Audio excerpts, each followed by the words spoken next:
अरे छोड़ देता अगर तू जवान नहीं होती। चल अपना रेडियो बंद कर, बंद कर। चुपचाप खामोश।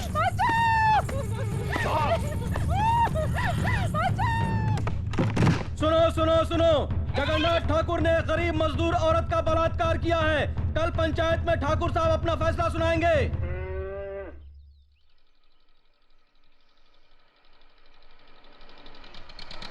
वो काम जल्दी करवा देना। जा। क्या बात है मुनीम जी? नमस्कार ठाकुर साहब। राम राम। मालिक, ये आपसे मिलने आए हैं। मालिक, हमारे हरिजन पाड़ा में आग लग गई, हमारा सब कुछ जलकर राख हो गया। ये तो बड़ी दुख की बात है। मुनीम जी, इन्हें जितना अनाज, कपड़ा और घर बनाने का सामान चाहिए दे दीजिए। जी मालिक। धन्यवाद मालिक। राम राम मालिक। हमारे रामपुर गांव में हमने गरीब बच्चों के लिए एक स्कूल खोला है, आपकी मदद चाहिए। बहुत अच्छा काम किया। मुनीम जी, जी। स्कूल के बच्चों के लिए दोपहर का खाना, दूध, किताब, सब चीजों का इंतजाम कर दीजिए। जी धन्यवाद मालिक। आइए।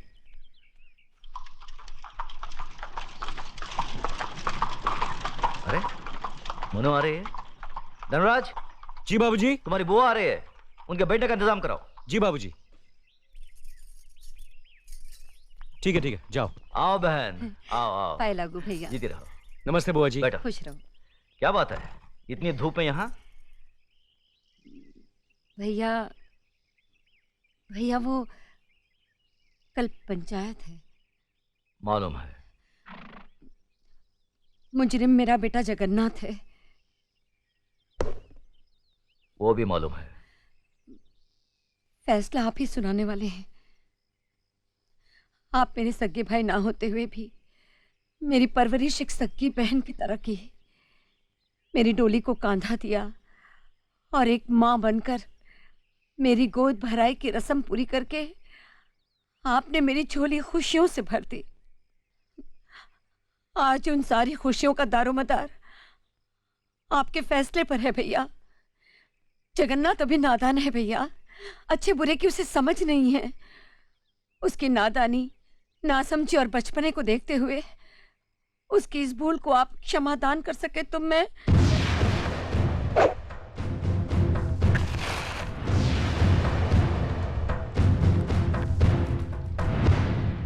धनराज। जी बाबूजी। घर की तिजोरी में तुम्हारी माँ का जितना भी सोना पड़ा है उसे हमारी बहन को दे दो। देखो बहन, रामपुर में जो हमारा 50 एकड़ आम का बगीचा है हम उसे तुम्हारा नाम लिख देते हैं, और गंगानगर में जो हमारी 200 एकड़ उपजाऊ जमीन है उसे भी तुम्हें दे देते हैं। यही नहीं, अगर तुम हमारी जान भी मांगोगी तो हम उसे भी तुम्हारी सदके में छोड़ देंगे। लेकिन जिन्हें सदियों से हमारा खानदान अपना खून पिलाता आया है उस नीति, नियम और इंसाफ परिस्थिति को अब नहीं छोड़ सकते। मगर भैया अगर आप चाहें तो।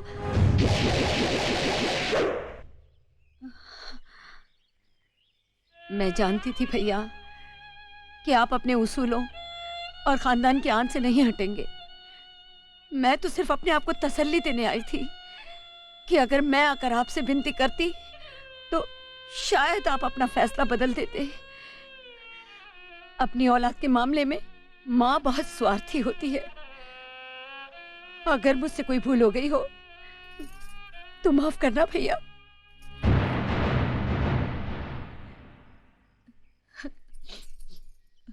हुआ बेटा, मुझे कोई दुख नहीं है बल्कि फक्र है कि मैं इतने महान इंसाफ पसंद भाई की बहन हूं। खुश रहे।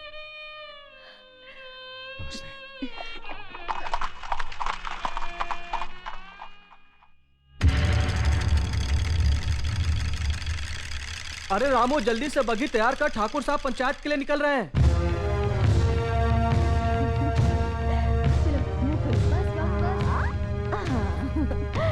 अब ये बाबूजी की तरफ से, और ये अले ले ले, तू कहाँ भाग रहा है?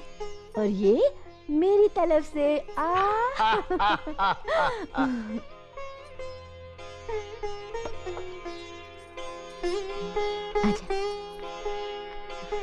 बाबूजी। खुश रहो। अर्जुन और नकुल के लिए तुम्हारा प्यार देखकर हमारा दिल बाग बाग हो गया। अपनी भाभी से कोई देवर इतना प्यार कहाँ पाता है? बाबूजी, देवर भी तो भाभी के बच्चे ही होते हैं। वाह बहू वाह, कितनी ऊंची बात कही। सदा सुखी रहो। धर्मराज बेटे, हम बहुत भाग्यवान हैं जो हमें देवी जैसी बहू मिली। बेटे एक बात याद रखना, जब भी तुम घर से बाहर जाओ, बहू के हाथ से दही शक्कर जरूर खा के जाना, शुभ होता है। जी बाबूजी। चलो।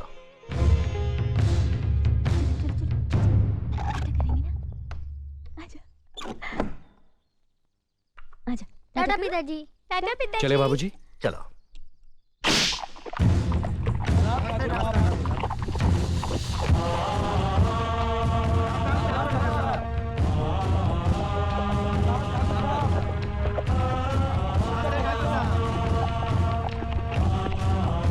साले साहब रुकिए रुकिए रुकिए। साले साहब, आदमी कितना भी बड़ा क्यों ना हो, अपनी बहन बेटी के दरवाजे के सामने आकर उसका सर झुक ही जाता है। दुआ सलाम ना सही, अंदर आकर जलपान तो करते जाइए। हम इस वक्त बहन के भाई नहीं, पंचायत के सरपंच है। क्या तुम ये भूल गए कि जिस घर का मुकदमा पंचायत में हो, उसका फैसला हो जाने तक हम उस घर का पानी तक नहीं पीते। एक बार फैसला हो जाने दो, उसके बाद साथ बैठकर जी भरकर खाना खाएंगे। फैसला जरा सोच समझ कर करना गजरा साहब। जगन्नाथ सिर्फ मेरा ही नहीं, तुम्हारी बहन का भी बेटा है। कहीं कुछ गलत हुआ तो नतीजा बहुत बुरा होगा। चलो धर्मराज।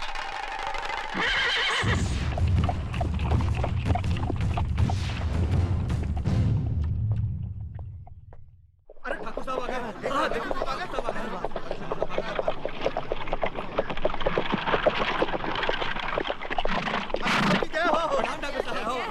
ठाकुर साहब प्रणाम। जय हो ठाकुर साहब। नमस्कार ठाकुर साहब।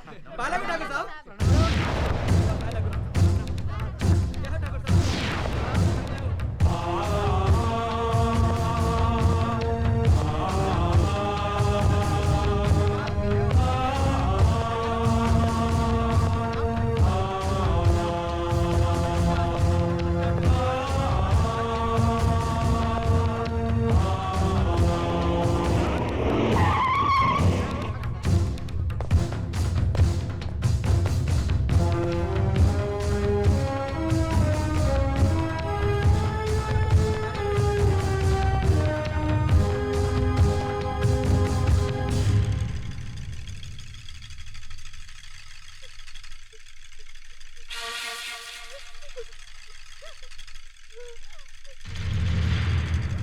मालिक, मेरी बेटी लकड़ियां चुनकर आ रही थी।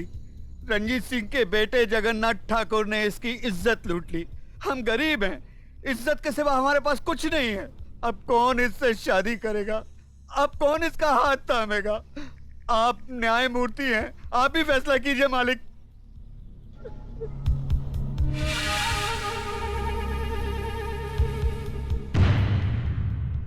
इस बात का कोई चश्मदीद गवाह है? मैं हूँ मालिक। तुम्हारा पायल से कोई रिश्ता है? जी हाँ, मैं इसकी काकी हूँ। तो फिर तुम्हारी गवाही नहीं मानी जाएगी। गवाही सिर्फ उसकी मानी जाएगी जिसने अपनी आंखों से देखा है, लेकिन इस लड़की के खानदान से उसका कोई रिश्ता ना हो। है कोई ऐसा साक्षी, ऐसा गवाह?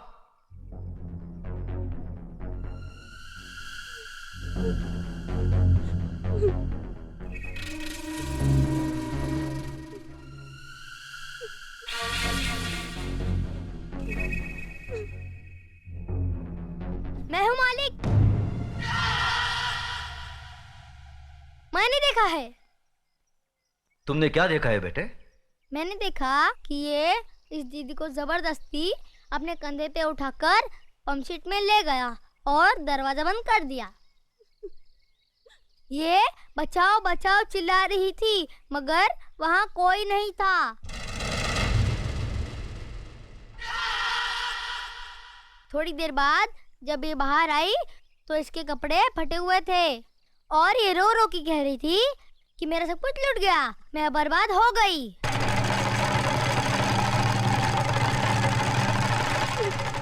जगन्नाथ, कमीने कुत्ते, तूने इन गरीबों को क्या समझा है? ये वो गरीब मजदूर हैं जिनके खून पसीने की बरकत से हमारी धरती पर हरियाली जागती है। हमारे सर पर जमींदारी का ताज इन्हीं गरीबों की बदौलत है, जिसके बदले में उन्हें 2 वक्त की रोटी 2 गज की चादर मिलती है। और तूने उसी चादर में घुसकर इस गरीब की इज्जत लूट ली। फिर तुझ में और जानवर में क्या फर्क रहा? मुनीम जी, देवी माँ के मंदिर से सिंदूर ले आओ। जी मालिक। पायल, तुम इधर आओ। जिन हाथों से मजबूर करके इस कमीने ने तुम्हारी इज्जत लूटी, आज ये उन्हीं हाथों से तुम्हारी मांग भरेगा, तुम्हें अपनी पत्नी बनाएगा। ये हमारा फैसला है। गजराज, अपना फैसला बदल दे। आंखें मत दिखा। ये नीच, जिसके पांव अगर मेरी हवेली के फर्श पर पड़े तो फर्श गंदा हो जाए, इस 2 टके की लड़की को तुम मेरे घर की बहू बना रहे हो। तो नहीं जानता, जमींदारों में तो ऐसी बातें होती ही रहती हैं। मजदूर औरतों और मालिकों के बीच में ऐसे खेल तो अक्सर होते रहते हैं। कोई अपनी बीवी नहीं बनाता उन्हें। खामोश! मजदूर औरतों की इज्जत जमींदारों के बाप दादाओं के कोई जागीर नहीं होती जिसे वो अपनी मनमानी करे। रोन दे, कुचले, इज्जत इज्जत होती है, चाहे वो किसी ठाकुर की बेटी हो या किसी मजदूर की। पागल हो गया तू? तुझे इंसाफ करने की अकल नहीं है। तेरा अंजाम बहुत बुरा होगा गजराज।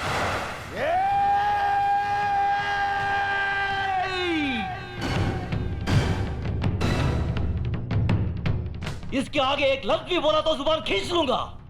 तेरी औकात मेरे सामने खड़े होने की भी नहीं है और तू मुझे ललकारता है। गजराज ठाकुर ने कभी किसी अंजाम की परवाह नहीं की। अगर परवाह की है तो सिर्फ अपनी आन, इंसाफ, अखलाक और ईमान की। इस लड़के की जन्म, जात, नाम, इसकी कोई अहमियत नहीं है हमारी नजर में। अहमियत है तो सिर्फ इसकी इज्जत, इसकी पवित्रता की। जगन्नाथ, मांग भर इसकी। गजराज!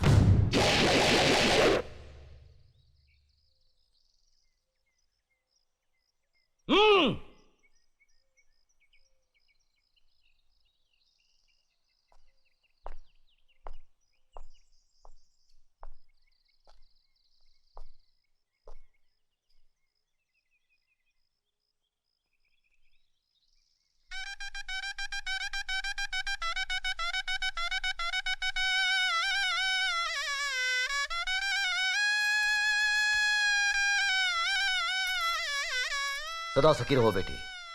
जगन्नाथ, अगर तुमने इसे कोई तकलीफ दी तो हमसे बुरा कोई नहीं होगा।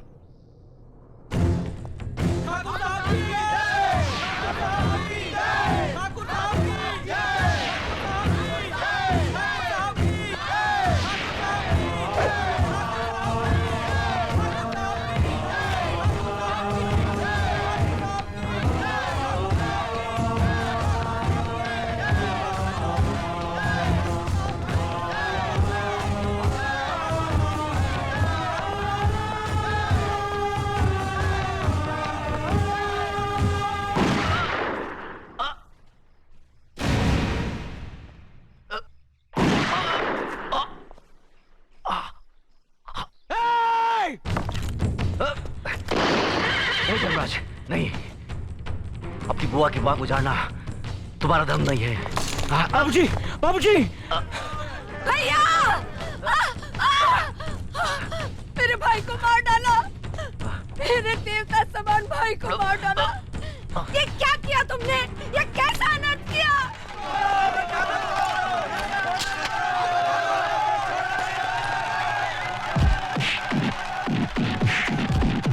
रुक जाओ! छोड़ दो उसे।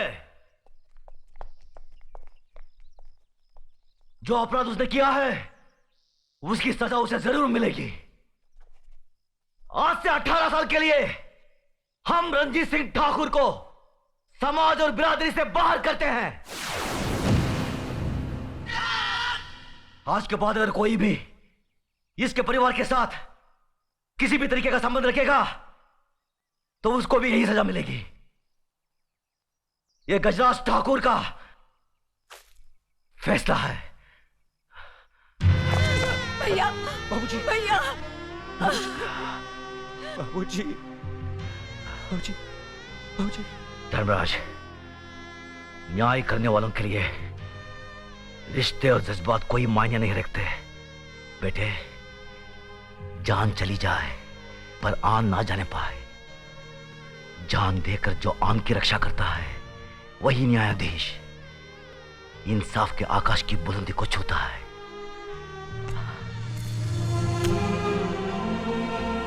बाबूजी। धर्मराज, जी बाबूजी। आज से हम भरतपुर कस्बे के न्याय और इंसाफ की बागडोर तुम्हें सौंपते हैं। याद रखो बेटे, जिस दिन भी तुमने अनजाने में भी गलत फैसला किया तो समझ लो वही दिन तुम्हारी जिंदगी का आखिरी दिन होगा। बाबूजी, बाबूजी, भैया, बाबूजी।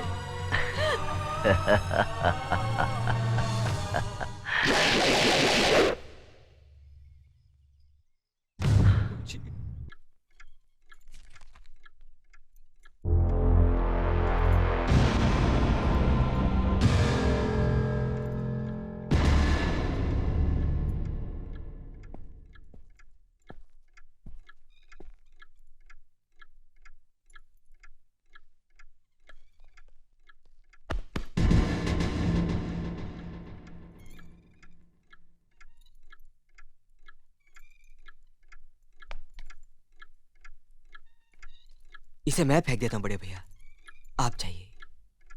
मुनीम जी, जो राम प्रसाद की बेटी की शादी के लिए जेवर देने के लिए कहा था, भिजवा दिया? जी हाँ मालिक। शहर में रहकर यही बदतमीजी और ओछी हरकतें सीखी आपने? अपने से बड़ों का लिहाज करना नहीं आता आपको? किससे कह रहे हो तुम? आपसे कह रहा हूं। औरत पैदा हुई है तो औरत की तरह रहना सीखिए। मीना, नकुल, तुम अंदर जाओ।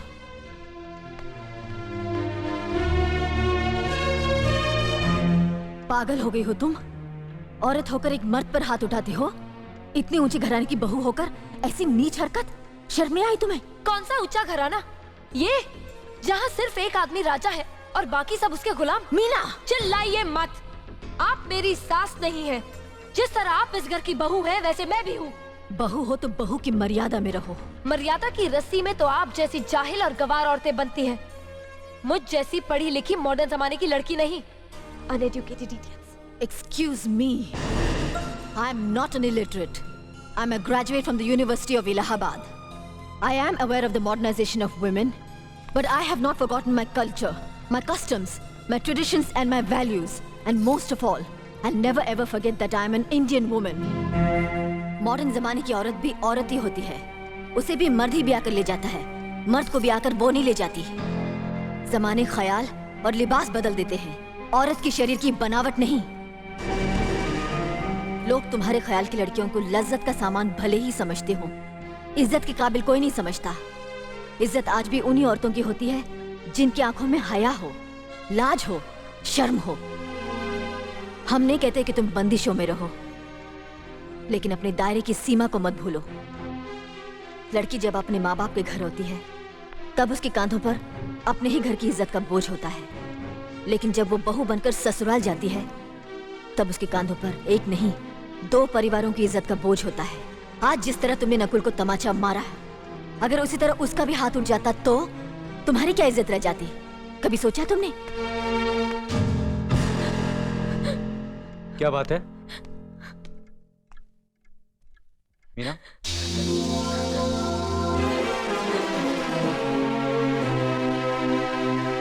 क्या हुआ भाभी? हाँ, कुछ नहीं।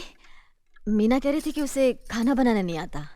हमने सोचा कि 2-4 खरी खोटी सुनाने से ही सीखेगी, सो सुना दिया। बस रोने लगी। क्यों अर्जुन, हमें तुम्हारी बीवी को डांटने का भी हक नहीं? क्यों नहीं, आप हमारी भाभी माँ हैं।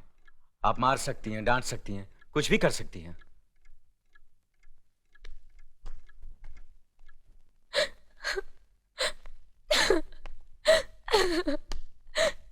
मैंने भूल की जो मैं लोगों के बीच आ गई।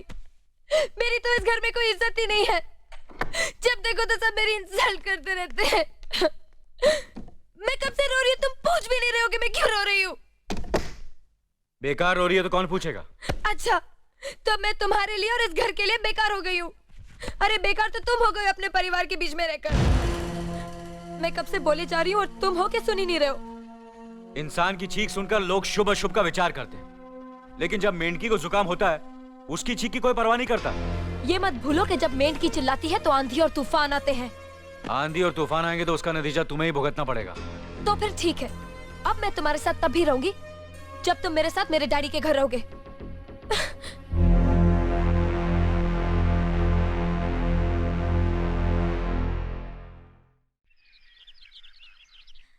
हमारी मीना बहुत प्यारी बच्ची है, लेकिन उसमें अभी भी बचपना है।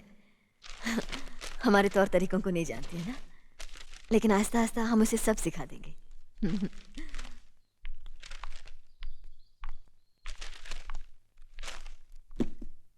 बड़े भैया, ये अपने घर जाना चाहती है।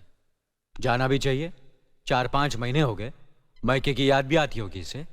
और अर्जुन, तुम्हारे ससुर जी तुम्हें कई बार बुला चुके हैं, तुम भी कुछ दिनों के लिए हो आओ, तुम्हारा मन भी बहल जाएगा। अगर ये वापस लौटने के लिए जा रही होती तो मैं जरूर जाता, मगर ये तो हमेशा के लिए इस घर से जा रही है। कैसी बातें कर रहे हो?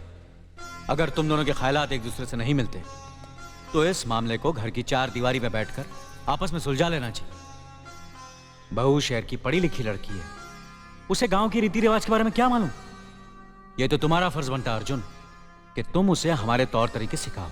सिखाने से कोई फायदा नहीं बड़े भैया, ये खुद को इस माहौल में डालना ही नहीं चाहती, इसलिए भेज रहा हूं। अच्छा, तो तुमने फैसला भी कर डाला? बड़े भैया, बात यह है कि मैंने मीना को, तुम बहुत समझदार भी हो गए हो ना, तो फिर तुम्हें इतना तो समझ लेना चाहिए, अगर बहू अपने आप को बदल नहीं पा रही है तो तुम बहू के मुताबिक बदल जाओ। आखिर वो तुम्हारी पत्नी है, उसका साथ देना तुम्हारा धर्म है। तुम्हारे भरोसे ही तो उसने अपनी सारी जिंदगी सौंप दी तुम्हें। अर्जुन, मेरे दर्द पर तुम तड़प उठोगे, तुम्हें तकलीफ होगी तो मैं रो दूंगा, क्योंकि हम दोनों एक ही मां की संतान हैं, खून का रिश्ता है हमारा।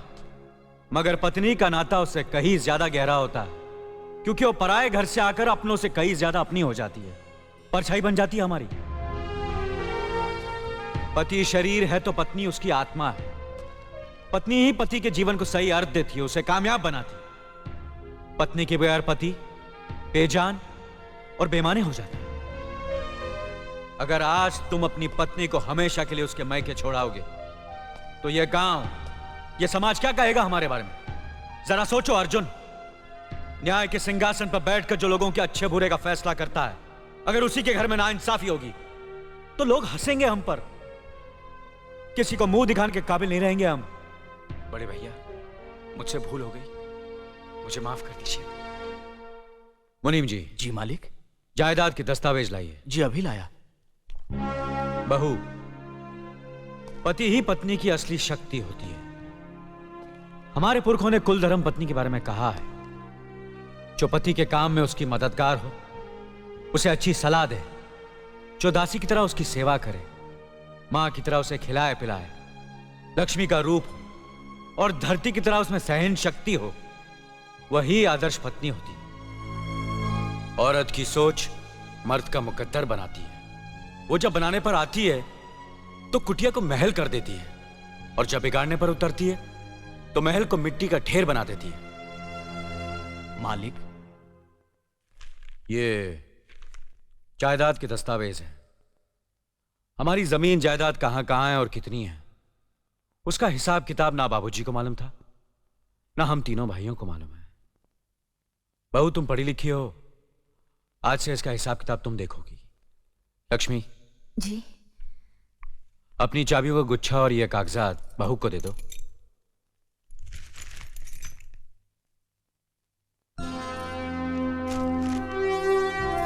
आज से तुम इस घर की मालकिन हो। तुम जहां कहोगी, जिस कागज पर कहोगी, हम तीनों भाई चुपचाप आंख बंद करके दस्तखत कर देंगे। जैसा कहोगी वैसा ही करेंगे। बस एक ही विनती है बहू, हम तीनों भाइयों को अलग करने का ख्याल अपने मन में कभी आने मत देना।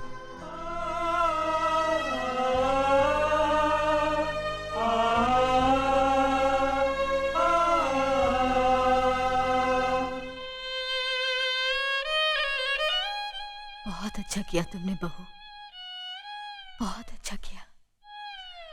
इनकी आंखों में आंसू देखने की हमने सपने में भी उम्मीद नहीं की थी, लेकिन तुमने हमें दिखा दिया।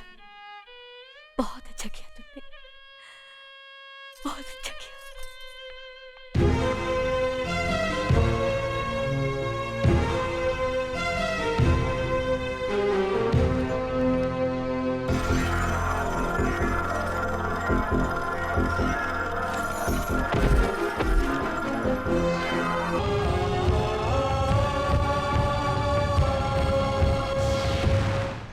श्रीकांत, आज का मामला क्या है? दादा ठाकुर, ये दो भाई रघुनाथ और लखन रामलाल के बेटे हैं। माँ बाप के जीते जी घर, जमीन, जायदाद सब कुछ बांट चुके हैं। अब झगड़ा माँ बाप के बंटवारे को लेकर उठा है। माँ को अपने पास रखने के लिए तो दोनों तैयार हैं, पर बाप को रखने के लिए कोई राजी नहीं है। क्या ये सच है? जी दादा ठाकुर, माँ बहुत बूढ़ी और कमजोर हो गई है, इसलिए उसकी देखभाल करना मेरा फर्ज है। दादा ठाकुर, मैं बचपन से ही माँ को बहुत चाहता हूँ। माँ के बिना रह नहीं सकता, इसलिए माँ की सेवा करने का अधिकार मेरा है। वैसे भी पिताजी भैया को बहुत चाहते हैं, भैया को उनकी देखभाल करनी चाहिए। कितने बच्चे हैं तुम्हारे? एक लड़का और एक लड़की है। और तुम्हारे? मेरा एक ही बेटा है दादा ठाकुर। अच्छा, तुम दोनों में से जो भी अपनी माँ को अपने पास रखना चाहता है, उसे अपने पिता के पास अपने बेटे को भेजना होगा, क्योंकि बुढ़ापे में उनकी सेवा करने वाला कोई तो चाहिए ना। ये कैसे हो सकता है? 10 साल से जिस बेटे को प्यार से अपने सीने से लगाकर रखा है, उसे अपने से अलग कैसे कर दें? मेरे बेटे के भाग नहीं फूटे हैं जो ससुर जी की सेवा करने का दुख झेले। चाहे तो देवर जी सासू जी को अपने पास रखें। तो क्या मेरे बेटे के भाग फूटे हैं? सासू जी को भले जेठ जी ले जाएं। मैं अपने बेटे को नहीं भेजूंगा। मैं भी मेरे बेटे को नहीं भेजूंगा। तुम माँ को अपने पास रख लो। नहीं, तुम रखो। तुम रखो। तुम अपने पास रखो। तुम अपने पास रखो। खामोश! तुमने अपने बेटे की परवरिश सिर्फ 10-12 साल की, और आज जब अपने पिता के पास भेजने की बात आई तो तुमसे बर्दाश्त नहीं हुआ, छटपटा गए तुम दोनों। और जिन माँ बाप ने 40 साल तक दिन रात अपने सीने से लगाकर फूलों की तरह तुम्हें पाला, पढ़ाया लिखाया, शादी की, अपनी जमीन, जायदाद, रुपया पैसा सब कुछ तुम्हारे हवाले कर दिया, उम्र के आखिरी इस दौर में उन्हीं माँ बाप को जुदा करने की सलील हरकत कर रहे हो तुम दोनों। अरे कोक में अपना लहू पिला पिला कर जिसने तुम्हारी रचना की, तुम्हें जीवन देने के लिए मर मर कर कई बार जो जी है बेचारी, वो है तुम्हारी माँ। अपना खून जला जला कर तुम्हें रोटी खिलाने वाला, अपनी खुददारी पर चोट खा खा कर तुम्हें खुशी देने वाला वो इंसान तुम्हारा बाप है। और इन्हीं माँ बाप की जिंदगी भर की दौलत है तुम दोनों भाई। मुझे मालूम है तुम दोनों अपनी माँ को अपने पास क्यों रखना चाहते हो, ताकि वो तुम्हारे घर में खाना बनाए, तुम्हारे कपड़े धोए, तुम्हारे बच्चों की देखभाल करे, और तुम्हारी बीवियां पलंग पे लेटे लेटे हुक्म चलाएं। तुम्हें माँ नहीं चाहिए, तुम्हें मुफ्त में काम करने वाली नौकरानी चाहिए, नौकरानी। बाप इस बुढ़ापे में कमा नहीं सकता, तुम्हारे खेतों में हल चला नहीं सकता, बोझ लगने लगा है तुम्हें, इसलिए अब तुम्हें बाप की जरूरत नहीं है। और जिस दिन तुम्हारी माँ से भी घर का काम नहीं हो सकेगा, तुम उसे भी कचरे की तरह घर से बाहर फेंक दोगे। अरे नालायको, माँ बाप को अपनी पलकों पर बिठाकर उनकी सेवा करना तो हमारा परम धर्म है। मैं ये नहीं कहता कि मंदिर बनाकर अपने माँ बाप की पूजा करो, मगर किसी मंदिर के सामने अपने माँ बाप को भीख मांगने पर मजबूर तो मत करो। बुढ़ापे में पति पत्नी का रिश्ता दिया और बाती जैसा होता है, बाती को अलग कर दो तो दिया बुझ जाता है। वैसे ही इस उम्र में इन्हें अलग कर दिया तो ये मर जाएंगे। इतिहास गवाह है, जो माँ बाप की इज्जत नहीं करता वो बेटा कभी सुखी नहीं रह सकता। हमें माफ कर दीजिए दादा ठाकुर, हमें माफ कर दीजिए, हमें माफ कर दीजिए। माफी मुझसे नहीं, अपने माँ बाप से मांगो जिनका दिल तुमने दुखाया है। अब इनकी आखिरी सांस तक तुम्हें इनकी सेवा करनी पड़ेगी, वरना तुम इस गांव में नहीं रह सकते। यह हमारा फैसला है।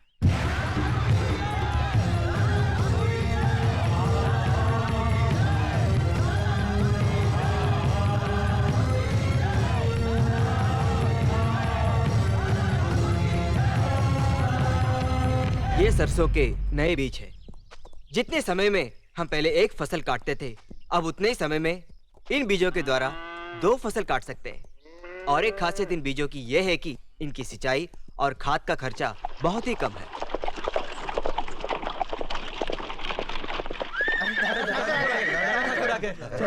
आइए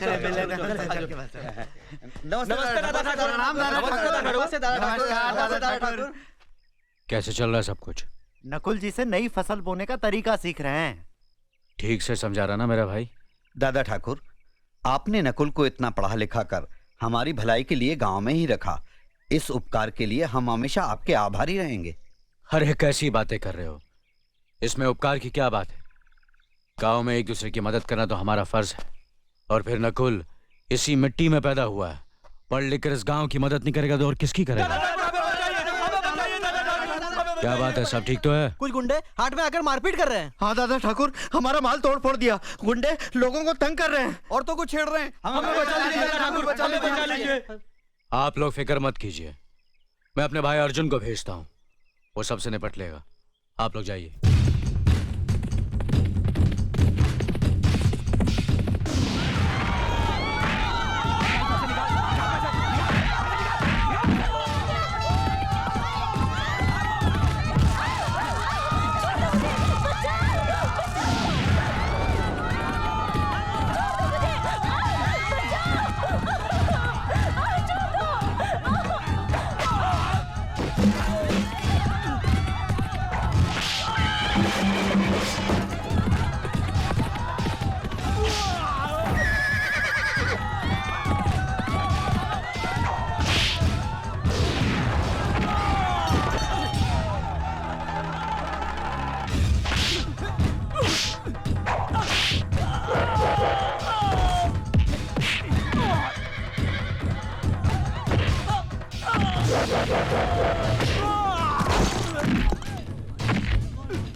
अगर दोबारा इस गांव में आने की कोशिश की तो यहां से तुम्हारी लाशें जाएंगी।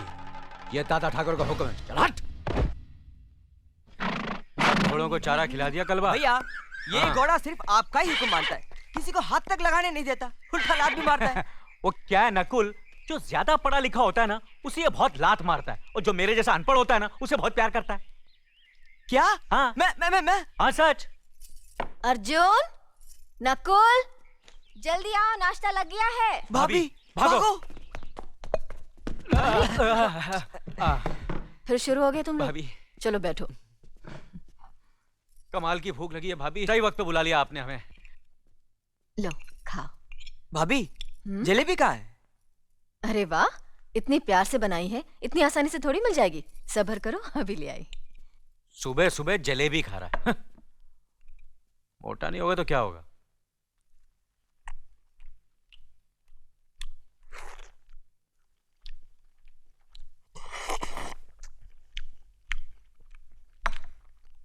भैया खाना तो ठीक से खाया करो, क्या भैंसे की तरह आवाजें निकाल रहे हो? भैंसे की तरह? अच्छा, तू मुझे सिखाएगा खाना कैसे खाया जाता है? छोटा होकर बड़े को सिखाता है? अरे वाह, इसमें छोटे बड़े की क्या बात है भैया? खाना खाते वक्त आवाज करना बदतमीजी होती है। क्या तूने मुझे बदतमीज कहा? नहीं भैया, आप संभाल संभाल के बात कर, मैं तेरा बड़ा भाई हूँ। बड़ा भाई समझ। अरे ये सब क्या हो रहा है?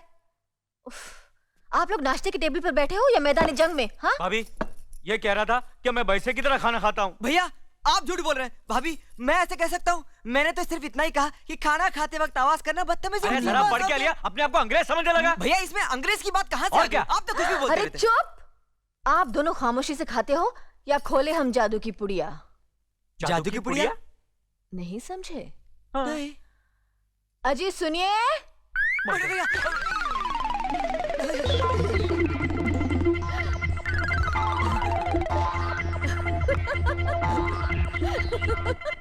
ए माई, कुछ खाने के लिए दे, 2 दिन से भूखा हूँ। माफ करो बाबा, आगे जाओ। ए माई, खाने के लिए कुछ दे, 2 दिन से भूखा हूँ, पेट में अन्न का एक दाना नहीं है। ये लो। ना माई ना, मैं तेरे घर की भीख नहीं लूंगा। तेरे परिवार को बिरादरी से अलग किया हुआ है। अगर मैं तेरी भीख लूंगा तो इस गांव में मुझे कोई भीख नहीं देगा। क्षमा करना।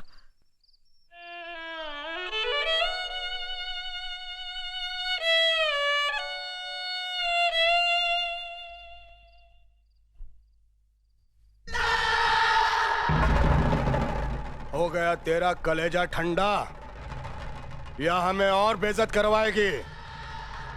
18 साल से ये कस्बा बिरादरी मुझ पे थूक रहा था। आज एक भीख मंगा भी थूक के चला गया मुंह ढाके। 18 साल से अपमान सहने के बाद भी तुम्हें अक्ल नहीं आई है? क्यों माजी को ताने दे रहे हो? साली कमीनी कुतिया, ये सब तेरी वजह से हुआ है। अगर तू अपनी इज्जत के बदले रुपया मांगती, जमीन मांगती, मैं सब देता, मगर नहीं। पंचायत को बुलाकर जबरदस्ती मेरी बीवी बन गई मुंह उठा के। तो और क्या करती है? क्यों अपनी मान मर्यादा को भुलाकर इसकी इज्जत से खेला था? मर्यादा को मैं नहीं, तेरा वो धर्म भाई गजराज ठाकुर बोला था, जिसने इस रास्ते की कुतिया को मेरे गले बांधकर 18 साल के लिए हमारा हुक्का पानी बंद करवा दिया। मुझे देखकर जो लोग अपना सर झुका लेते थे, वही लोग मुझे देखकर मुंह फेर लेते हैं। यहां तक कि मेरा बाप जब मरा था, उसकी अर्थी को कांधा देने के लिए कोई हरामजादा नहीं आया। अकेला मैं उसकी लाश को उठा के शमशान घाट गया। इस 2 टके की औरत की इज्जत लूटने की सजा इतनी बड़ी होती है? चुप कर नालायक। तू किसी औरत और उसकी इज्जत की कीमत क्या जाने? अरे सैकड़ों ठाकुरों की आन नीलाम करके भी एक औरत की इज्जत की कीमत पूरी नहीं होती। तुझे तो बहुत छोटी सजा मिली है। गजराज ठाकुर की जगह अगर मैं होती ना, तो सूली पे टांग देती तुझे। बस एक शब्द भी और बोली ना, लत्या डालूंगा, फोड़ डालूंगा तेरा चेहरा। क्या तू मुझे लत्याएगा? मुझे? अपनी जन्म देने वाली माँ को? तुझे माँ का दर्जा मैंने दिया है। अगर मैं पैदा नहीं होता तो तू माँ नहीं बनती, बांझ कहलाती, बांझ। चल हट। तुझ जैसी औलाद से तो मैं बांझ ही रहती तो अच्छा होता।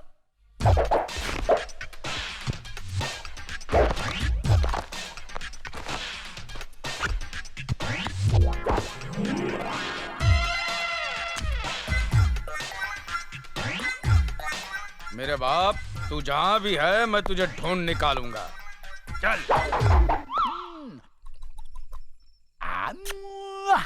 आ और माँ, आ और जा, घर में आके ना अपन ना आ और गा, एक अरे आप क्या सब हो लोग- गया? करते ना काला ठाकुर, अरे चुप। कृपया आप यहाँ मर्दों में आ जाइए, यह औरतों की जगह है। अरे ये तुम्हारा मतलब मैं ये जो सुंदरी के साथ कर रहा हूँ वो मर्दों के साथ करूँ? माफ करना मास्टर, मुझे नवाबी शौक बिल्कुल नहीं है। खामोश, मैं जो कहता हूँ वो करो। देखो, मैं तुम्हारा हुक्म मानने वाला नहीं हूँ। मैं ठाकुर खानदान से हूँ। मैं वही करूँगा जो मुझे अच्छा दिखेगा। अरे कौन है? चुप, बाप के दिने। ये सरस्वती के मंदिर में बैठकर रति की पूजा करना, ये तुझे शोभा देता है? अरे क्या कर रही है? अरे हाथ निकाल वरना काट डालूंगा तुझे मैं। हाथ निकाल। अरे मार रहा है, ये मुझे मार रहा है। ये माँ के पुत मुझे मार रहा है। ए गोरा ठाकुर, बाप पे इस तरह हाथ नहीं उठाते। अरे मेरा बस चलता तो मेरे बाप की नसबंदी करवा के गांव के बाहर फेंक देता, लेकिन क्या करूं, ये साला मुझे बताता नहीं है कि मेरी माँ कौन है और कहाँ है। ओ गांव की माँ, मेरी शक्ल से तुम्हारी शक्ल मिलाओ, और अगर उसमें से कोई मेरी माँ है तो मुझे गले से लगाओ। ओ माँ, मिलाओ। नो माय सन, नो, इसमें तेरी माँ नहीं है। नहीं है तो? मैं तो टेम्पररीली तेरे लिए नई माँ ढूंढने यहाँ आया था। क्या बात है? अगर तूने मुझे लाठी लगाई तो मैं जिंदगी भर तेरी माँ का पता नहीं बताऊंगा, और तू भरतपुर की गलियों में माँ माँ माँ करते फिरता रहेगा, और तुझे तेरी माँ नहीं मिलेगी, माँ के पुत। हाँ, बार बार यही बात करके मेरे जज्बातों के साथ खेलता रहता है, और मेरा गुस्सा हमेशा ठंडा हो जाता है।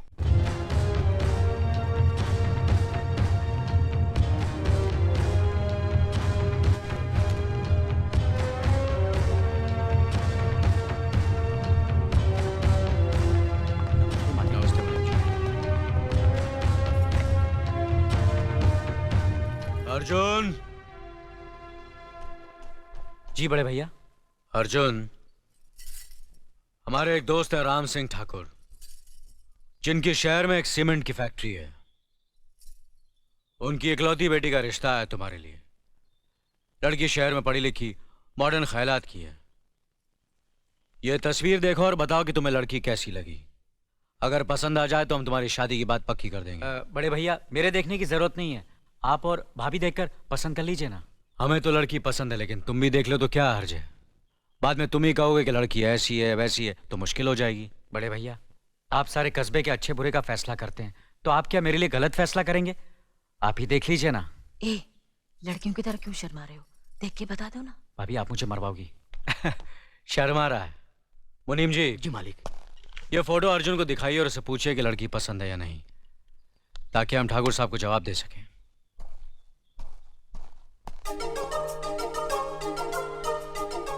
भैया, पहले मैं देखूं। भाभी भाभी छोड़ो ना, छोड़ो ना भैया।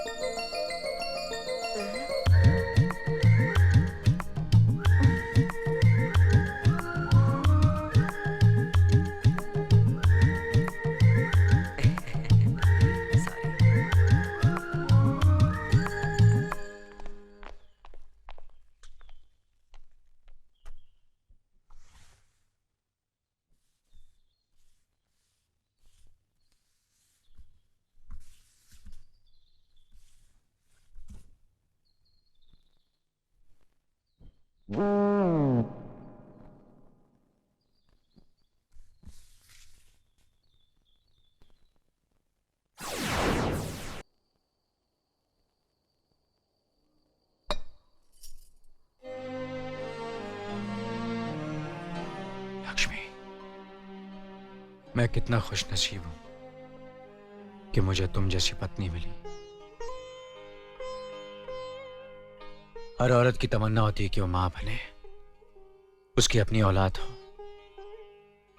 लेकिन तुमने मेरे भाइयों को अपनी औलाद समझकर अपनी उस इच्छा को मार डाला। मैं तुम्हारे इस त्याग की कीमत को शायद किसी जन्म में भी चुका नहीं पाऊंगा। कैसी बातें कर रहे हैं आप? ये तो हमारा कर्तव्य है। भाभी भी तो मां समान होती है। लक्ष्मी, मैं भगवान से यही प्रार्थना करूंगा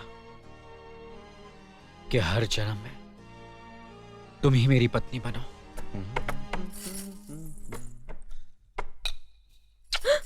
क्या हुआ? अरे रे रे, क्या कर रहे हो? क्या कर रहे हो? अरे पागल हो गए हो क्या? कोई देख लेगा, बैठो ना।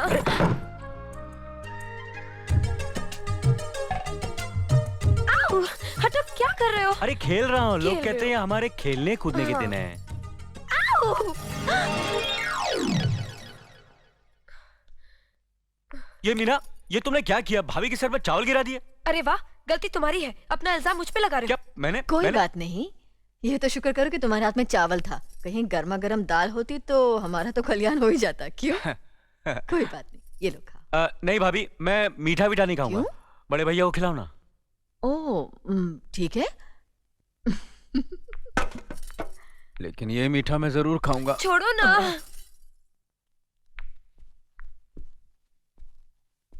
मालिक, ये हमारे स्कूल की नई मास्टरनी है। नमस्ते। नमस्ते। यहाँ पहुँचने में कोई तकलीफ तो नहीं हुई? जी नहीं। अकेली आई हो? जी, अभी तक मेरी शादी नहीं हुई है। रहने का इंतजाम होते ही मैं अपनी माँ को बुला लूंगी। ठीक है, हम तुम्हारे रहने का इंतजाम करवा देंगे। सफर से थकी हो, आराम करो। स्कूल के बारे में कल बात करेंगे। जी अच्छा। अर्जुन आया भैया। अरे ये क्या? खाना छोड़ के कहाँ जा रहे बड़े भैया बुला रहे हैं। हो? बुला रहे हैं तो क्या हुआ? क्या तो खाना खा रहा हूँ। अगर खाना खाते वक्त भगवान भी बुलाए तो नहीं उठना अगर चाहिए। भगवान बुलाते तो शायद नहीं जाता, लेकिन बड़े भैया बुला रहे हैं। जी भैया। अर्जुन, ये हमारे स्कूल की नई मास्टरनी है। नमस्ते। नमस्ते। इन्हें ले जाओ और स्कूल के पास वाले मकान की साफ सफाई करवा के इनके रहने का इंतजाम करवा दो। जी भैया, चलिए। मीना, अर्जुन ने खाना खा लिया बेटे? बड़े भैया ने आवाज दी थी तो खाना छोड़ के चले गए। तो फिर तुमने कैसे खाना शुरू कर दिया? मुझे भूख लगी थी इसलिए मैंने खाना शुरू कर दिया। पति के खाए बगैर? तो क्या हुआ? क्या ये जरूरी है कि पति के खाने के बाद ही पत्नी को खाना चाहिए? नहीं, जरूरी तो नहीं, लेकिन ये हमारे हिंदुस्तान की सभ्यता है कि पति के खाने के बाद ही पत्नी को खाना चाहिए। पति का सम्मान करना हर पत्नी का धर्म है। चल भाई ले जा इसे। हाँ दिवाली तू भी आ जा। चल उठा इसे, इसे घर पहुंचा देना। हाँ? और बात सुन, ये गोलियां भी सब यहाँ से हटा दे, सारी गोलियां। हाँ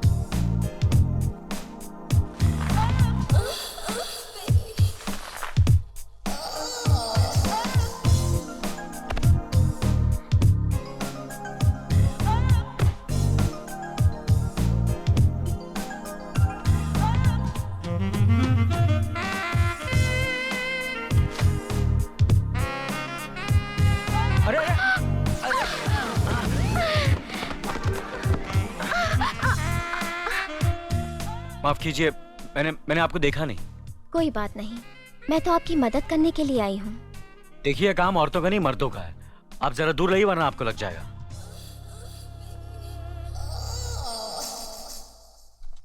सब साफ सफाई कर दी है, अब आप आराम से रह सकती हैं, मैं चलता हूँ। सुनिए, आपका बहुत बहुत शुक्रिया। कभी कभी मिलने आ जाया कीजिए, आपके साथ वक्त अच्छा गुजरेगा। देखिए अगर आपको किसी चीज की जरूरत हो तो बिना झिझक कह दीजिएगा, मैं बड़े भैया से कहकर इंतजाम करवा दूंगा। नमस्कार।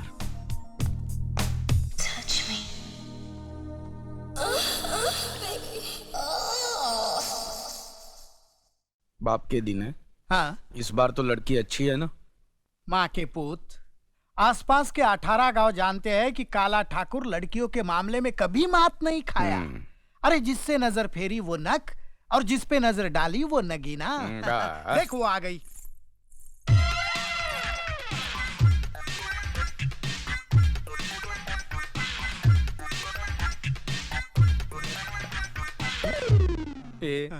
इस पे नजर मत डाल, ये मुझे पसंद है। इसको तो छोड़ दे, मेरे लिए बाप के दिन है। तुमको गाना बजाना आता है? अरे तू क्या इससे ट्रेन में भीख मंगवाएगा क्या?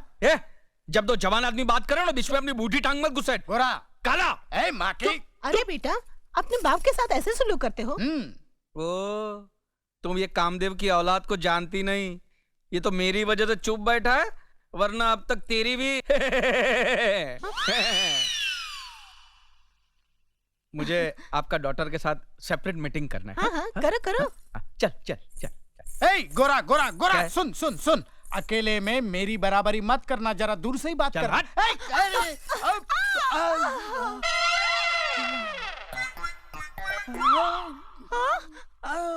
हाय दैया, समधी ने आंख मारी। क्या?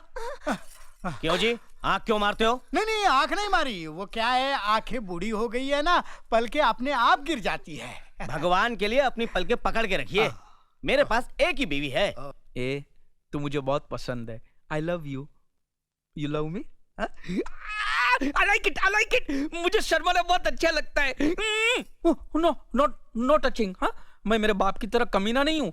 वो टच करता है, मैरिज नहीं करता है। मैं तो मैरिज करूंगा, बाद में टच करूंगा, बाद में टच करूंगा। हाँ, मैरिज टचिंग।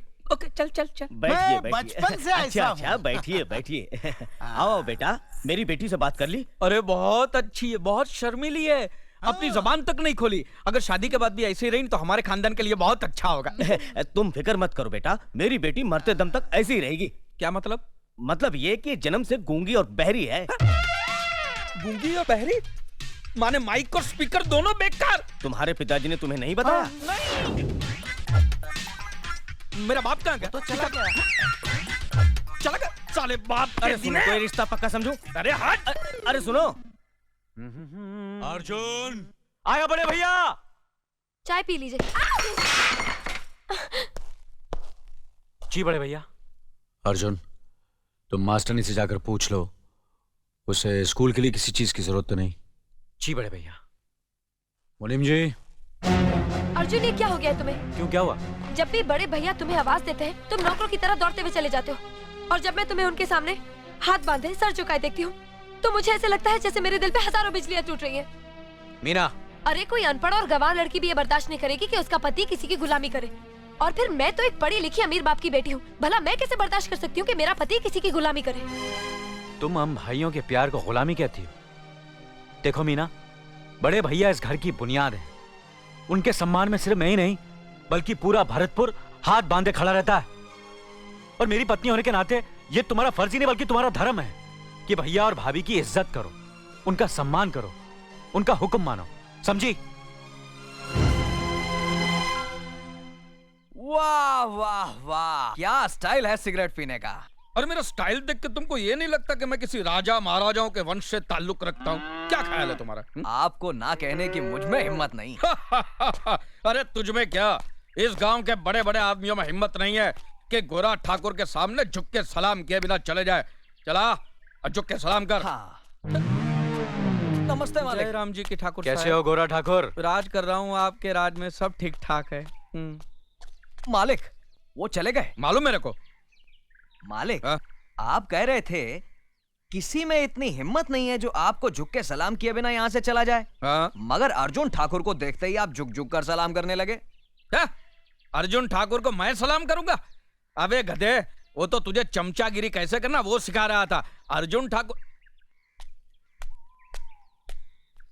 ये अर्जुन मास्टरनी के घर में क्यों जा रहा है? मैं तो इसे चमचागिरी का ट्यूशन देता हूँ, मास्टरनी उसे।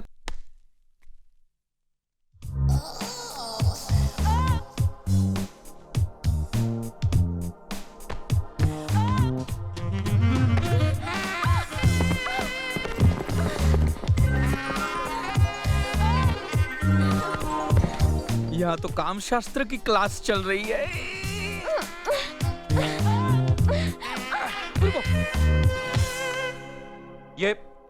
ये क्या बदतमीजी है? माफ कीजिए, अचानक आपसे टकराकर नीचे गिर पड़ी और मेरे होठ आपके गाल से टकरा गए। देखिए, ये गांव है, ये आपका शहर नहीं। यहाँ जरा संभल के रहिएगा वरना आपको गांव छोड़कर भागना पड़ेगा।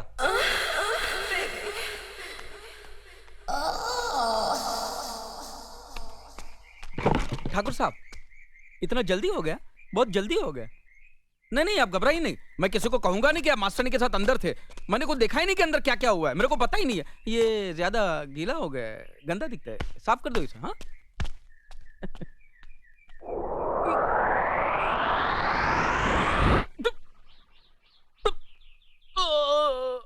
हे भगवान, ये अजीब बीमारी है। जब तक ये बात मैं किसी को बोलूंगा नहीं, ये पेट पिचकने वाला नहीं है। अरे सुनो, अरे सुनो गांव वालों, अरे गांव वालों सुनो। अरे अर्जुन का और मास्टरनी का टक्का टक चल रहा है। अरे सुनो, अरे कोई इंसान है ही नहीं, सब साले जानवर ही जानवर है। अरे सुन, ये उल्लू का पट्टा दिख रहा है, लेकिन वो अपने गांव का तो नहीं लगता। भाड़ में जाए किसी भी गांव का हो, मुझे तो पेट पिचकाना है। अरे इधर इधर इधर। नमस्ते भाई साहब। अरे नमस्ते क्या, तेल लेना? मेरे साथ चल, मेरे साथ चल। अच्छा सुन, मेरी बात सुन, बात सुन। हमारे गांव का वो दादा ठाकुर है ना, उसका भाई अर्जुन है ना। हाँ, उसका गांव की मास्टरनी के साथ में टकाटक चल रहा है। जी, मैं ऐसा काम नहीं करता। नहीं नहीं, मैं तुम्हारी बात नहीं करता हूँ, मैं तो अर्जुन ठाकुर की बात करता हूँ। अर्जुन ठाकुर का मास्टरनी के साथ में टकाटक चल रहा है। मुझे क्या भड़वा समझ रखा है या शादी करवाने वाला दलाल? चल पोट। ए भाई रुकना रुकना, मैं तुम्हारी बात नहीं कर रहा हूँ यार, क्यों सरकारी सांड की तरफ भड़क रहे हो? मैं तो अर्जुन ठाकुर की बात कर रहा हूँ, उसका मास्टरनी के साथ में टकाटक चल रहा है। मेरी तो शादी भी हो गई है और बच्चा भी होने वाला है। लगता है ये कुछ ऊंचा सुनता है, इसको चिल्ला के बोलना पड़ेगा। हमारे गांव का अर्जुन ठाकुर है ना, उसका मास्टरनी के साथ में टकाटक हो रहा है। 14 इंजेक्शन लेने पड़ेंगे पेट में। कुत्ते का काटा पागल भी हो सकता है। मैंने अच्छे अच्छे बहरे देखे हैं, लेकिन ये तो साला पिछले 3 जन्मों से बहरा लगता है। इधर आ। हाँ? अच्छा, क्या तुम्हें एड्स हो गया है? अरे बाप रे, तुम्हारे पास खड़ा रहूंगा तो मुझे भी एड्स हो जाएगा। भागो।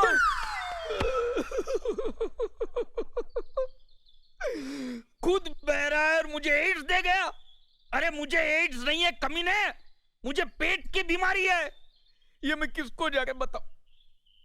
दादा ठाकुर, उसको ही बता देता हूं सीधे जाके। ठाकुर साहब, ठाकुर साहब, ठाकुर साहब, ठाकुर साहब, प्रणाम। जीते रहो गोरा ठाकुर। आज यहाँ रास्ता कैसे भूल गए? गजब हो गया ठाकुर साहब, गजब हो गया है। क्या हुआ? वो गांव में जो नई मास्टरनी आई है ना, उसको अर्जुन ठाकुर ने क्या किया? अर्जुन ने रखेल बना दिया है।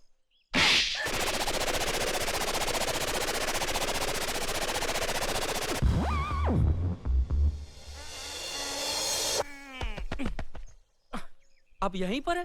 मैं तो त्रिलोक की यात्रा करके आ गया और वहां मुझे पता चला कि आपका भाई तो हीरा है, हीरा। उसके जैसा नेक इंसान तो धरती पे पैदा नहीं हुआ है। और उसने मास्टरनी जी को रखा, आंख उठा के देखा तक नहीं उसको। आहा, आपका भाई तो महापुरुष है ठाकुर साहब। आप युग पुरुष है, मैं नीच पुरुष हूँ और मेरा बाप महानीच पुरुष। मुनीम जी, इसे कहो यहाँ से चला जाए। जाओ जाओ। क्या बोला? इस थप्पड़ का धमाका अभी तक मेरे कानों में गूंज रहा है, सुनाई नहीं देता। मैं जो बोल रहा हूं वो भी मुझे सुनाई नहीं देता। आया।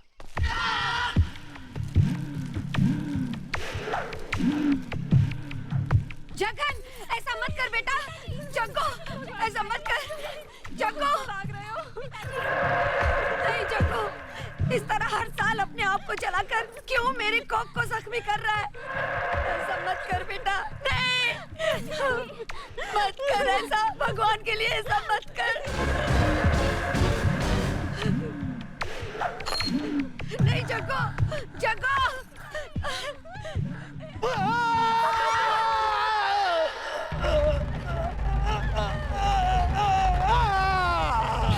रो मत माई, रो मत। ये लोहा मेरे बदन को नहीं जलाता, मेरे अंदर भरी हुई बदले की आग को भड़काता है। कस्बे का ठाकुर होकर अछूतों और नीच की जिंदगी गुजार रहा हूं मैं। ना किसी से मिल सकता हूं, ना कहीं जा सकता हूं। उस जलन के सामने ये जलन कुछ भी नहीं है। बेटे, अब कुछ ही दिन तो बाकी रह गए हमारी सजा खत्म होने में। मैं अपनी सजा के दिन नहीं गिन रहा हूं, मैं दादा ठाकुर की जिंदगी के बाकी के दिन गिन रहा हूं। उसके बाप ने 18 साल के लिए हमारा हुक्का पानी बंद करवाया था, मैं उसको मिटाने के लिए 18 बार जन्म लूंगा।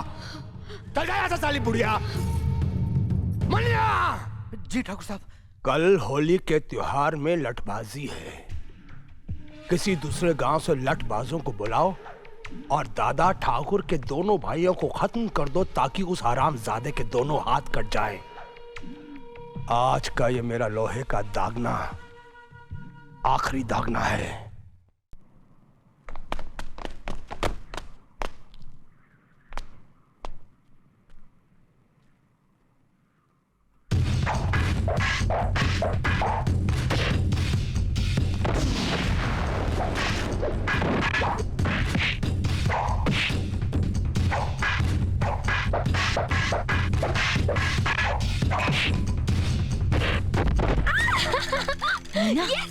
ये क्या कर रही हो? क्या हुआ? अपने गांव के आदमी मार खा रहे हैं और तुम ताली बजा रही हो? मुझे तो पता ही नहीं था।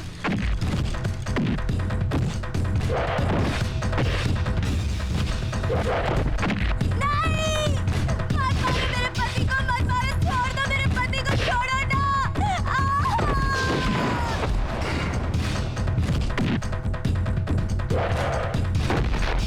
नहीं, नहीं, खेल में उसकी जान लोगे क्या?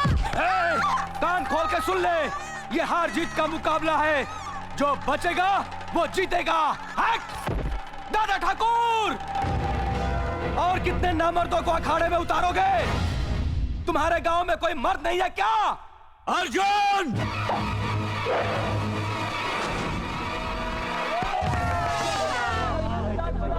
शाबाश भैया, शाबाश।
ए कमीनो, रुक जाओ। मुकाबला एक से एक का है। अगर तुम लोग अखाड़े में गए तो हम भी नहीं छोड़ेंगे। रुक जाओ, मत रोको इन्हें। अर्जुन ठाकुर धर्मराज का भाई है, ये 4 या 40 को भी भारी पड़ेगा।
सारी दुनिया में ऐसा कोई गाँव नहीं, सारी दुनिया में ऐसा कोई गाँव नहीं, ऐसी धूप नहीं ऐसी छाँव नहीं, मिल के चाहे भूल ये है अपना उसूल, हमें मरना कबूल, जान जाए तो जाए पर आन न जाए। दुनिया में ऐसा कोई गाँव नहीं, ऐसी धूप नहीं ऐसी छाँव नहीं, मिल के चाहे भूल ये है अपना उसूल, हमें मरना कबूल, जान जाए तो जाए पर आन न जाए। दुनिया में ऐसा कोई गाँव नहीं, ऐसी धूप नहीं ऐसी छाँव नहीं।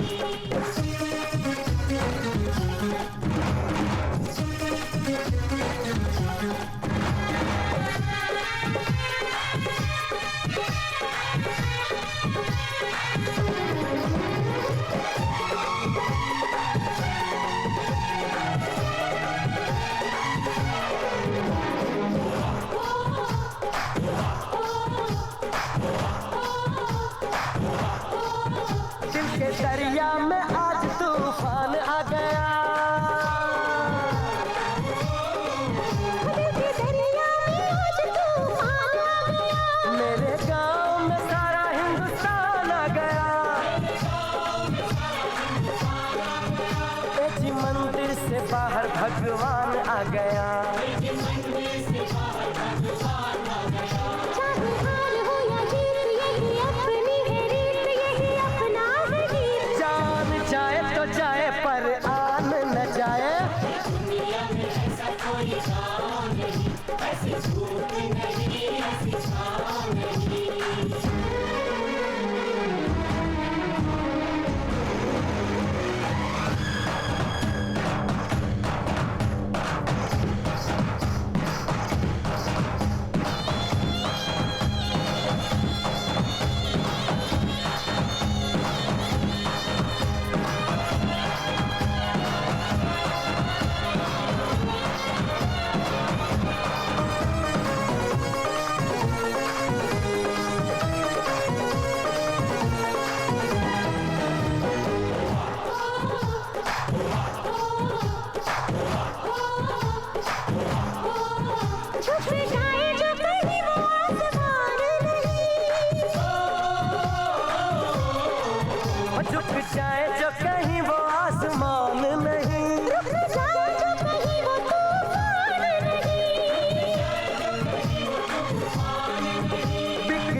कहीं वो इंसान नहीं।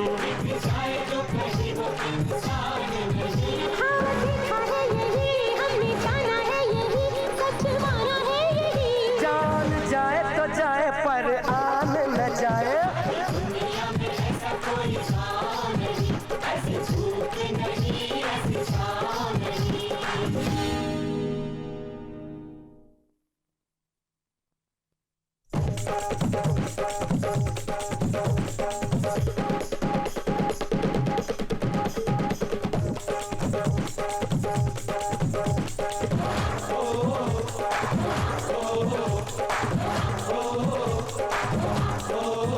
सारी दुनिया में ऐसा कोई गाँव नहीं, ऐसी धूप नहीं, ऐसी छाँव नहीं। बिल्ली काटे चाहे फूल, ये है अपना उसूल। हमें मरना कबूल, जाए तो जाए पर कौन न जाए। सारी दुनिया में ऐसा कोई गाँव नहीं, ऐसी धूप नहीं, ऐसी छाँव नहीं। सारी दुनिया में ऐसा कोई गाँव नहीं, ऐसी धूप नहीं, ऐसी छाँव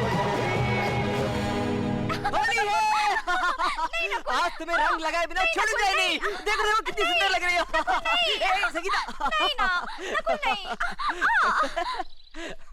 नकुल, ये तुमने क्या किया? मेरे पिताजी मेरे चेहरे पर ये रंग देखेंगे तो मुझे मार डालेंगे। होली के रंग का ना दोस्त बुरा मानता है ना दुश्मन। जाकर अपने पिताजी से कहना कि मैं तुम्हें बहुत प्यार करता हूँ। नहीं नकुल, हमारा प्यार नदी के दो किनारे हैं जो कभी नहीं मिल सकते। कौन कहता है कि नदी के किनारे नहीं मिल सकते? जरूरत है तो सिर्फ एक पुल बांधने की। हम दोनों परिवारों के बीच अपने प्यार का पुल जरूर बांधेंगे। पुल तब बनते हैं नकुल जब किनारे एक जैसे हों। तुम्हारे भैया के उसूल और मेरे पिताजी पत्थर के बने हैं। कुछ भी हो, जीत सिर्फ प्यार की ही होगी।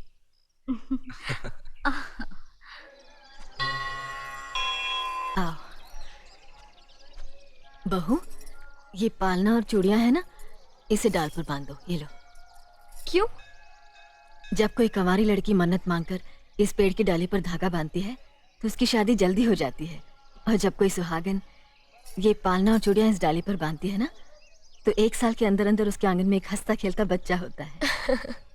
मैं इन अंधविश्वासों में यकीन नहीं करती, और वैसे भी मुझे बच्चे की कोई जल्दी नहीं है। आपको इतने बरसों से कोई औलाद नहीं हुई है, चाहे तो आप ही बांध दीजिए।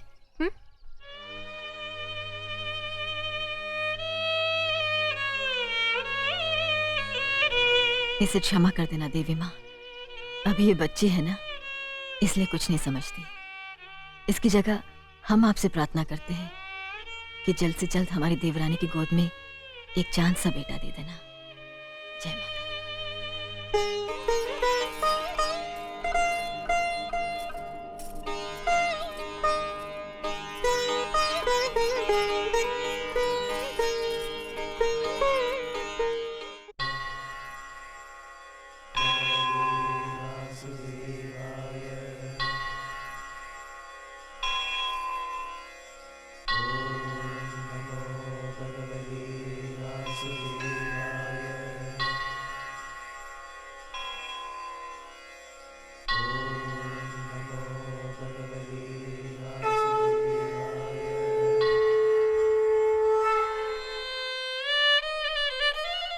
हे प्रभु, ये किस जन्म के पापों की सजा मिल रही है मुझे। पिछले 17 साल से तेरे दर्शन नहीं कर पा रही हूँ। 1 साल और तेरी सीढ़ियों तक आकर वापस लौट जाऊंगी।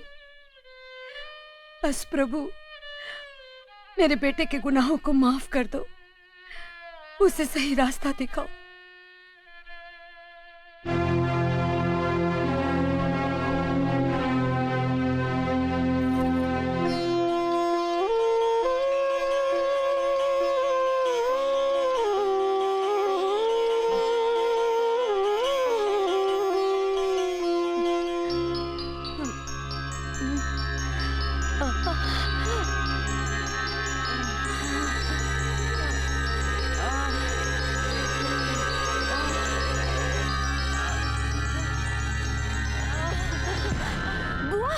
लक्ष्मी,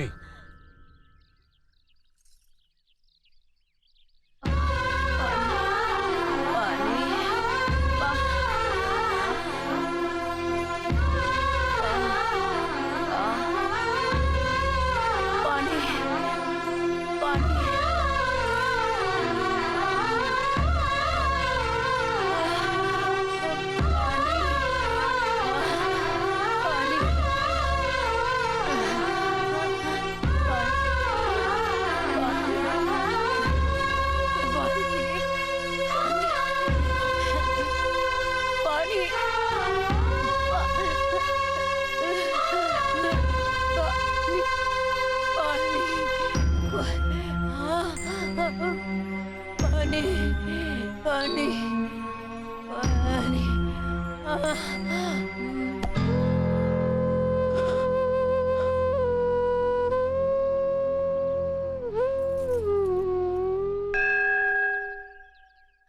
पानी। अरे मुनीम जी देखिए, कोई औरत गिर गई है, पानी के लिए तड़प रही है। पानी पानी। बहू रानी मत जाइए। क्यों? इनकी कोई मदद नहीं कर सकता क्योंकि बिरादरी से इनके परिवार का बहिष्कार किया गया है। What nonsense! एक औरत प्यास से तड़प कर मर रही है और लोग अपना नियम निभाते रहेंगे। क्या बेहुदा नियम है ये? मीना मुनीम जी सही कह रहे हैं। ये स्वर्गीय पिताजी का किया हुआ फैसला इसे कोई तोड़ नहीं सकता। पानी पानी पानी पानी।